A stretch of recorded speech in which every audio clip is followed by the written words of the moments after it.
Bismillahirrahmanirrahim. Assalamualaikum warahmatullahi wabarakatuh. Salam sejahtera untuk kita semua. Perkenalkan, saya Dinda Permatasari Harahap, MPSI, dosen di Fakultas Psikologi Universitas Medan Area. Saya memiliki NIDN 0128039301 dan memiliki jabatan akademik lektor. Saya mengajar di Fakultas Psikologi sejak tahun 2019, tepatnya di tahun ajaran 2019-2020. Pada kesempatan kali ini saya akan menyampaikan pengisian data diri untuk kinerja Tridharma Perguruan Tinggi. Pada semester ganjil, saya mengampu mata kuliah pedagogi, asesmen dan intervensi psikologi sekolah. Sedangkan pada semester genap, saya mengampu mata kuliah psikologi pendidikan. Pada kesempatan kali ini, saya akan menjelaskan mata kuliah psikologi pendidikan. Mata kuliah psikologi pendidikan merupakan rumpun ilmu dari psikologi umum. Mata kuliah psikologi pendidikan membahas tentang psikologi dalam setting pendidikan. Untuk mencapai profil lulusan yang diinginkan, maka mata kuliah ada capaian pembelajaran lulusan. Dalam hal ini, CPL yang dibebankan pada mata kuliah psikologi pendidikan terdiri dari sikap, pengetahuan, dan keterampilan umum.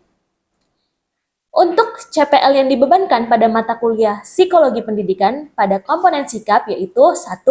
Menginternalisasi nilai, norma, kode etik akademik.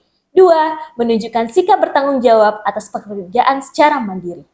Untuk komponen pengetahuan, menguasai konsep dasar prinsip-prinsip psikologi untuk menggambarkan beragam gejala psikologi pada individu, kelompok, organisasi, dan komunitas.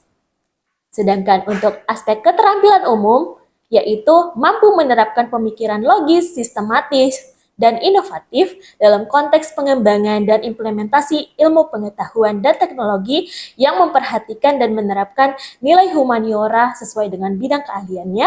2. Mampu menunjukkan kinerja mandiri, bermutu, dan terukur. Dan 3. Mampu bertanggung jawab atas pencapaian hasil kerja kelompok dan melakukan supervisi dan evaluasi terhadap penyelesaian pekerjaan yang ditugaskan kepada pekerja yang berada di bawah tanggung jawabnya. Nah, pada CPL diturunkan menjadi CPMK atau capaian pembelajaran mata kuliah. Terdapat 4 CPMK pada mata kuliah psikologi pendidikan. Yang pertama, mahasiswa mampu menjelaskan konsep, ruang lingkup, dan pengantar psikologi pendidikan. Yang kedua, mahasiswa mampu menguraikan proses perkembangan manusia, variasi individual, diversitas sosiokultural, kesulitan belajar dan kejenuhan belajar, pendekatan behavioral dan kognitif sosial, pendekatan pemrosesan informasi, proses kognitif kompleks, dan pendekatan konstruktivis sosial. Lalu yang ketiga, mahasiswa mampu mengaitkan proses pembelajaran dan kognisi di area isi, perencanaan, instruksi dan teknologi, motivasi pengajaran dan pembelajaran, kemampuan mengelola kelas, tes standar pengajaran dan penilaian kelas yang dihubungkan dengan situasi pendidikan yang nyata. Serta CPMK yang keempat adalah mahasiswa mampu menghubungkan teori dasar pendidikan yang dipelajari dengan situasi pendidikan yang nyata. Dari 4 CPMK pada mata kuliah psikologi pendidikan diturunkan ke dalam 15 sub CPMK. Proses pembelajaran mata kuliah psikologi pendidikan terdiri atas 14 pertemuan tatap muka, 2 ujian yang terdiri dari ujian tengah semester dan ujian akhir semester. Saya akan menjelaskan 1. Kemampuan akhir tiap tahapan pembelajaran, 2. Metode pembelajaran, 3. Rencana tugas mahasiswa, dan 4. Kontrak perkuliahan. Pada pertemuan pertama, capaian yang diharapkan yaitu mahasiswa mampu menjelaskan kontrak kuliah, pendahuluan, definisi ruang lingkup, sejarah, dan metode pengantar psikologi pendidikan. Pada pertemuan kedua, mahasiswa mampu membedakan aspek-aspek dalam perkembangan manusia. Pada pertemuan ketiga, menganalisis variasi individual. Pertemuan keempat, menemukan diversitas sosiokultural dalam lingkup pendidikan. Pada pertemuan 5, menganalisis kesulitan belajar dan kejenuhan belajar dalam proses pembelajaran di sekolah. Pada pertemuan 6, mahasiswa dapat membedakan pendekatan behavioral dan kognitif dalam proses pembelajaran. Pada pertemuan 7, mahasiswa dapat menggambarkan alur pendekatan pemrosesan informasi. Pertemuan 8 diisi dengan kegiatan ujian tengah semester. Selanjutnya, pada pertemuan 9, mahasiswa mampu menemukan pemecahan masalah dalam kaitannya dengan kognitif kompleks. Pada pertemuan 10, mahasiswa mampu merancang pendekatan konstruktivis sosial untuk diaplikasikan dalam lingkup pendidikan. Pada pertemuan 11, mahasiswa mampu menjelaskan proses pembelajaran dan kognisi di area isi. Pada pertemuan 12, mahasiswa mampu merancang perencanaan, instruksi, dan teknologi. Pada pertemuan 13, mahasiswa mampu merancang metode meningkatkan motivasi, pengajaran, dan pembelajaran. Dan pada pertemuan 14, mahasiswa mampu membuat perencanaan dalam mengelola kelas.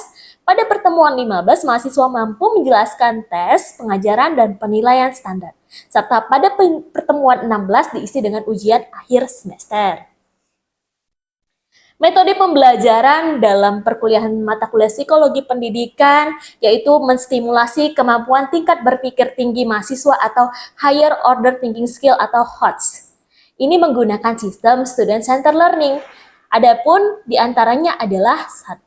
Small group discussion, 2. Discovery learning, 3. Self-directed learning, 4. Case-based study, dan 5. Project-based learning. Setiap rencana tugas mahasiswa dilengkapi dengan format pengerjaan dan juga kriteria penilaian. Sistem penilaian dilakukan secara objektif, transparan, dengan memberikan bobot pada tiap indikator di setiap pertemuan. Adapun pada pertemuan pertama juga dijelaskan mengenai kontrak perkuliahan, hak dan kewajiban dosen dan mahasiswa, dan disepakati serta ditandatangani oleh mahasiswa, dosen, dan koordinator mata kuliah. Demikian penyampaian saya. Berikut cuplikan video pembelajaran pada mata kuliah psikologi pendidikan pada pertemuan kedua yang membahas tentang aspek-aspek perkembangan manusia. Selamat menyaksikan. Assalamualaikum warahmatullahi wabarakatuh. Baik, bismillahirrahmanirrahim. Assalamualaikum warahmatullahi wabarakatuh.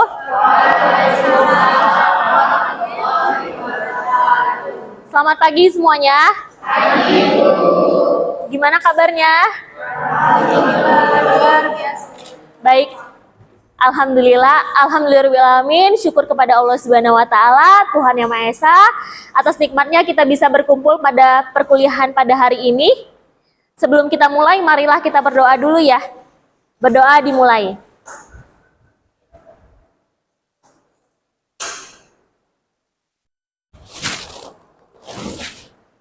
Berdoa selesai.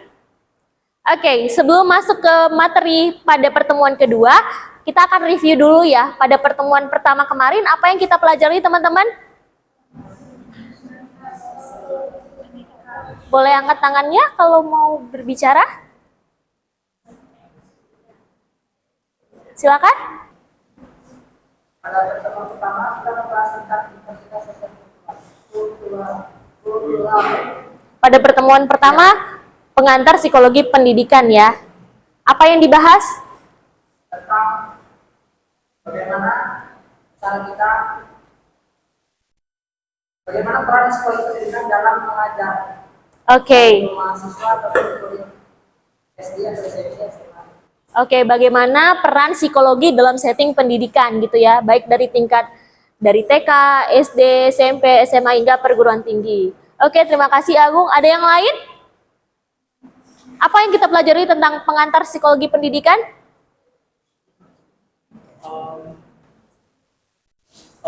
Berbicara tentang kontribusi psikologi dalam setting pendidikan, seperti bagaimana untuk mengevaluasi kognitif pada siswa, mengevaluasi bagaimana cara belajar yang tepat, serta mendapatkan suatu goals yang ingin dicapai dalam setting pendidikan tersebut. Oke, ini baik ya jawabannya, yaitu bagaimana cara mengevaluasi proses pembelajaran yang dikaitkan dengan kognitif siswa ya. Dan pada pertemuan kedua ini kita akan mempelajari aspek-aspek perkembangan manusia. Nah, pertanyaan saya, kenapa sih penting mempelajari tentang perkembangan manusia dalam psikologi pendidikan? Silakan. Kenapa penting? Karena?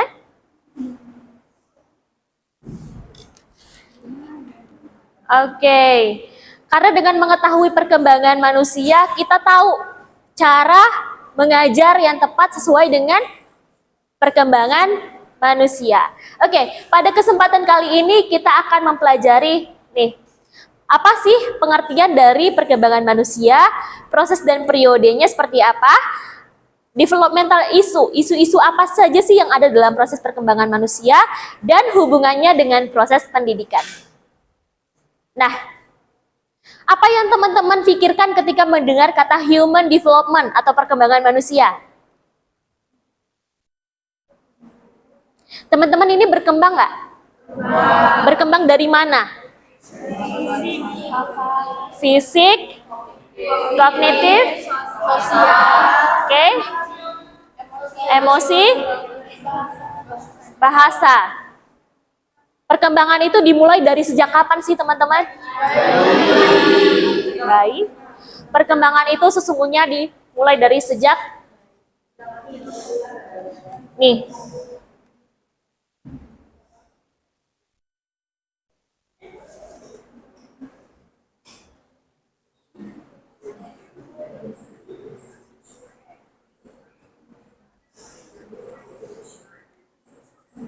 Eggs. The egg moves into the fallopian tube and awaits fertilization. The cilia line. Oke, jadi bukan dari bayi ya. Kita berkembang dari mulai bertemunya sel ovum dengan sel sperma ya. Jadi terjadilah fertilisasi pembuahan, membentuk embrio, zigot dan seterusnya sampai dia dilahirkan ke dunia. Lalu pada fase bayi, anak-anak, remaja, dewasa dan lansia. Oke, kalau begitu, apa sih definisi dari perkembangan atau perkembangan manusia?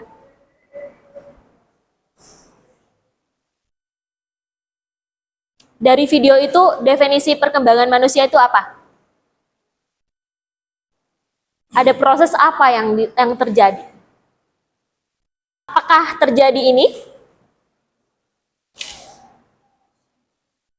Ada terjadi proses ini? Ada. Terjadi proses perubahan. Perubahannya dari segi apa, teman-teman? Apakah dipengaruhi oleh ini? Ya.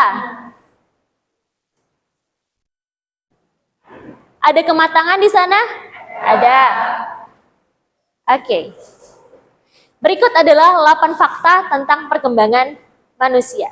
Yang pertama, dia dipengaruhi oleh proses pembelajaran dan kematangan. Ada pattern atau pola-pola yang dapat diprediksi. Apa contohnya, teman-teman? Ada pola-pola yang dapat diprediksi. Contohnya apa? Kita bisa nggak memprediksi usia 1 tahun harusnya bayi sudah bisa apa? Sudah ya? Kenapa bisa ada pola-pola ini dan bisa diprediksi? Karena ada serangkaian riset ya, atau penelitian yang dilakukan. Sehingga kita bisa tahu, oh bayi 1 tahun itu harusnya sudah bisa berjalan, misalnya dia sudah melewati fase merangkak, sudah duduk mandiri, sudah berdiri, seperti itu ya, untuk aspek fisiknya. Ini juga berkembang untuk aspek kognitifnya, sosial, dan emosionalnya. Ya. Selanjutnya ada individual differences, artinya antara satu individu dengan individu yang lain tentu berbeda proses perkembangannya. Ada nggak di sini yang mengalami atau skip atau melewati fase merangkak dulu waktu kecil? Semuanya merangkak? Ada bayi yang tidak melewati fase ini. Dia langsung bisa berdiri. Ada. Artinya kita individual differences. Selanjutnya, masing-masing stage atau tahapan itu punya karakteristik yang berbeda dan punya resiko yang berbeda. Nih, perkembangan anak. Pada perkembangan anak kita akan memahami bagaimana proses perkembangannya sehingga kita bisa tahu metode yang tepat dalam mengasuhnya. Misalnya saya sekarang mempunyai anak usia 8 bulan.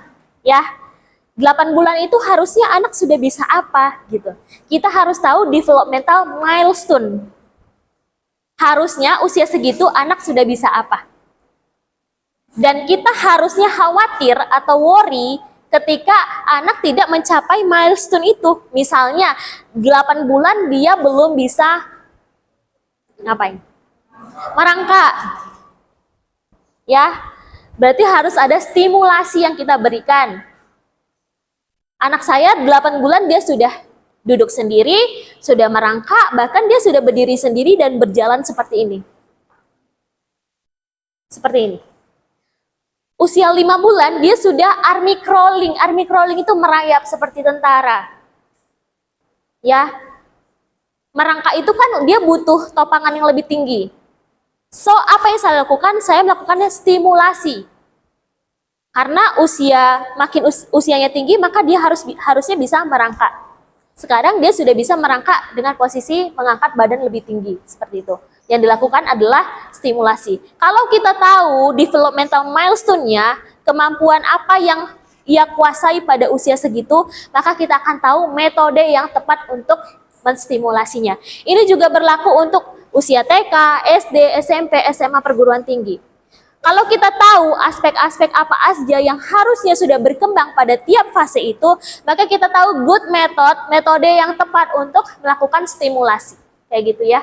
Nah, fase anak-anak juga disebut sebagai golden age moment. Artinya apa, teman-teman? Masa keemasan. Ya, pada usia 0 sampai 5 tahun, 80% otak berkembang. Kalau kita 100% kemampuan kognitif berkembang, 80%-nya itu ada di usia 0 sampai 5 tahun. Sisanya itu berkembang setelah kita dewasa sampai usia 20 tahun lalu berhenti. Kayak gitu. Makanya ini adalah masa-masa stimulasi. Dan ada perubahan pertumbuhan yang spesial, ada milestone-nya ya, seperti yang saya bilang tadi. Nah, jadi definisi perkembangan adalah ini. Perubahan dari segi biologi, kognitif, sosial, emosional, aspek yang dimulai dari pembuahan sampai sepanjang kehidupan. Oke. Ini dia ya teman-teman, dari mulai bayi, anak-anak, remaja, dewasa, dan lansia. Nah, sekarang teman-teman boleh diskusikan ini. Diskusikan karakteristik ya dan aspek dari masing-masing stase atau masing-masing tahap. Silakan boleh berkelompok ya. Apa sih karakteristik dari masing-masing fase pada tiap perkembangan? Silakan. Baik teman-teman. Di sini saya minta masing-masing kelompok untuk menyampaikan hasil diskusinya. Yang pertama yaitu dari kelompok 1, ada Aldo yang ingin presentasi tentang karakteristik pada fase bayi. Silakan. Baik, perkenalkan nama saya Ronaldo Siagian dari kelompok 1 ingin menjelaskan tentang karakteristik pada fase bayi dalam tahapan fisik, motorik, kognitif, sosial, emosional, dan perkembangan bahasa. Yang pertama pada fase bayi itu ada fase fisik dan motorik. Pada fase fisik, tubuh bayi memulai memperhatikan kecenderungan bangun khas seperti ekomotorik, endomotorik, dan berat bayi yang bertambah. Yang melalui fase motorik, bayi mulai dapat menjaga keseimbangan. Bagaimana dia mulai bisa merangkak dan belajar untuk berjalan. Selanjutnya, fase kognitif, pada bayi menggunakan sistem penginderaan, gerakan motorik, dan mengenal lingkungan. Jadi di fase ini, bayi mulai bisa mengenali dan mengklasifikasikan lingkungan yang ada di sekitarnya. Lalu selanjutnya pada fase sosial, bayi mulai bisa mengenali suara yang sering didengar seperti suara ibu, suara ayah, bahkan suara orang-orang yang ada di dekatnya. Selanjutnya fase emosional, bayi cenderung mulai menunjukkan reaksi emosional seperti merepresentasikan bagaimana rasa dia menangis apabila dia merasa kedinginan, merasa dia lapar, dia akan menunjukkannya melalui emosionalnya yaitu menangis.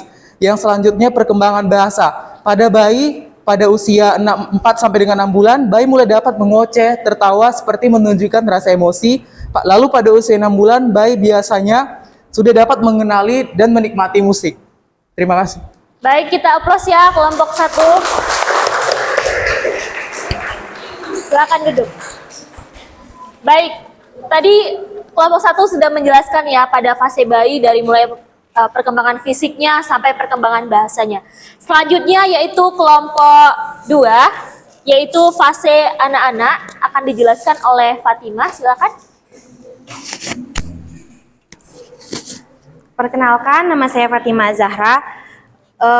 Kelompok kami akan membahas fase anak-anak. Fase anak-anak itu ialah usia 2-5 tahun. Fase ini dikenal sebagai fase prasekolah atau fase balita. Pada fase ini, anak-anak memiliki perkembangan pesat di beberapa aspek, termasuk fisik motorik, kognitif, sosial, perkembangan bahasa. Di motorik, anak-anak punya motorik kasar dan punya motorik halus. Motorik kasarnya berlari, melompat, memanjat, menendang bola, dan koordinasi tangan mata yang semakin membaik. Motorik halusnya menggambar, mewarnai, menulis, dan menggunakan alat makan dengan rapi. Kognitifnya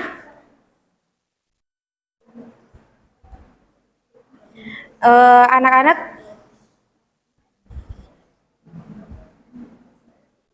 sudah menguasai perbedaan waktu seperti siang atau malam, membedakan berbagai warna, mengenal huruf, serta berhitung.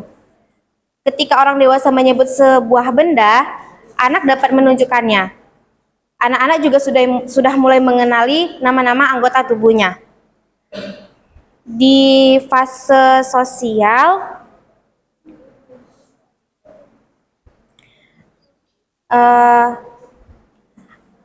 di usia ini masih dalam tahap senang bermain dan dekat dengan teman seusianya, tapi belum mau main bersama. Pada usia ini, anak juga sudah memiliki keinginan sendiri. Misalnya, memakai pakaian tertentu yang disukai setiap hari. Anak juga melakukan sesuatu yang dilarang seperti menulis di dinding atau menggambar di dinding.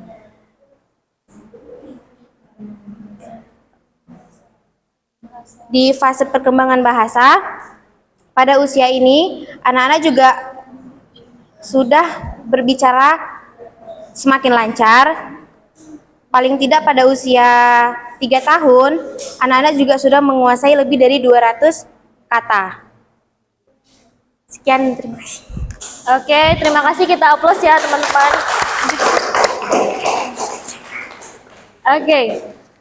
Oke, berdasarkan yang sudah dipresentasikan tadi ya, teman-teman, bisa kita lihat bahwa setiap fase itu ada proses perubahan, perkembangan ke tahapan yang lebih mahir ya, gitu ya. Nah, yang bisa kita evaluasi adalah ini, teman-teman. Apakah ini? Dalam mendefinisikan, menjelaskan gitu ya, kita harus merujuk pada sebuah teori. Kita menggunakan teori siapa dalam menjelaskan tiap fase itu? Misalnya ini, fase kognitif. Fase kognitif itu biasanya kita pakai teorinya si Piaget, ya. Piaget menjelaskan ada beberapa stage atau tahapan perkembangan kognitif. Dari mulai satu tahapan sensori motor. Sensori motor ini biasanya pada fase apa? Bayi ya. Kenapa dibilang sensori motor? Karena bayi cenderung menggunakan sense. Sense itu apa sense? Sense. Indra, ya. Indranya untuk mengenali dunia, lingkungan.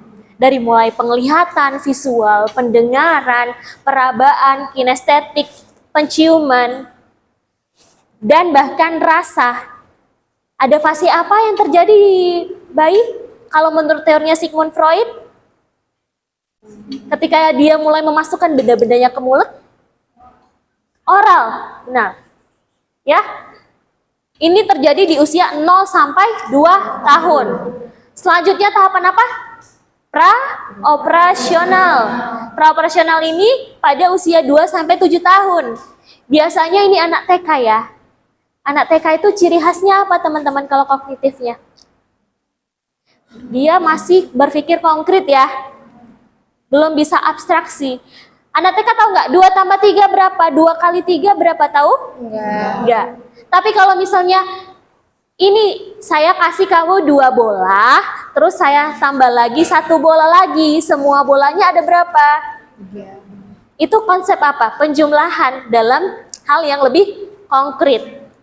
Dia belum ngerti simbol, tambah, kali, bagi, kurang, itu dia belum paham. Itu ciri khasnya. Lalu tahap selanjutnya adalah operasional konkret, usia 7 sampai 11 tahun. Ini udah biasanya usia SD ya. Dia sudah mulai ngerti simbol ya. SD kan udah belajar kali, bagi, tambah, kurang ya, kalau kognitifnya. Lalu di fase selanjutnya yaitu operasional formal. Usia berapa? 11 tahun. 11. Kalian ini ada di tahapan apa? Formal operasional. Artinya teman-teman tahapan kognitifnya sudah lebih kompleks ya. Oke, begitu juga dalam menjelaskan tahap perkembangan sosial. Ini kita bisa pakai teorinya si Vygotsky ya. Lalu tahap perkembangan bahasa. Nih, tadi udah dijelasin juga ya. Dia mulai mengoceh dari usia 3 bulan, lalu babbling usia 6 bulan. Lalu kata-kata pertama bayi keluar pada usia 1 tahun atau 12 bulan. Dan mengetahui 5 sampai 40 kata pada usia 18 bulan ya. Pada usia 2 tahun dia sudah punya 150 sampai 300 kata. 2 sampai 3 kalimat sudah bisa dibuatnya. Lalu usia 3 tahun berkembang lagi udah punya 900 sampai 1000 kata. Lalu di usia 5 tahun dia sudah bisa kenal huruf ya. A sampai Z, membuat kalimatnya lebih panjang ya. Dan hingga dia mulai masuk masa sekolah kayak gitu. Oke, demikian. Ada pertanyaan teman-teman? Silakan.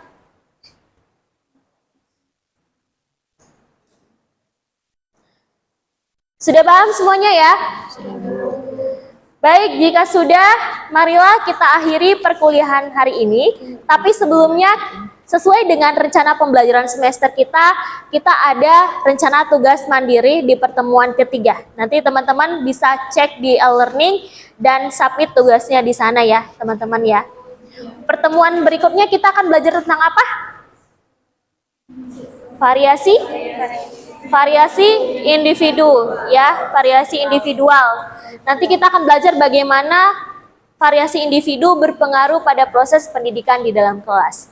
Demikian ya teman-teman. Terima kasih atas kehadirannya. Demikian, selamat pagi. Assalamualaikum warahmatullahi wabarakatuh.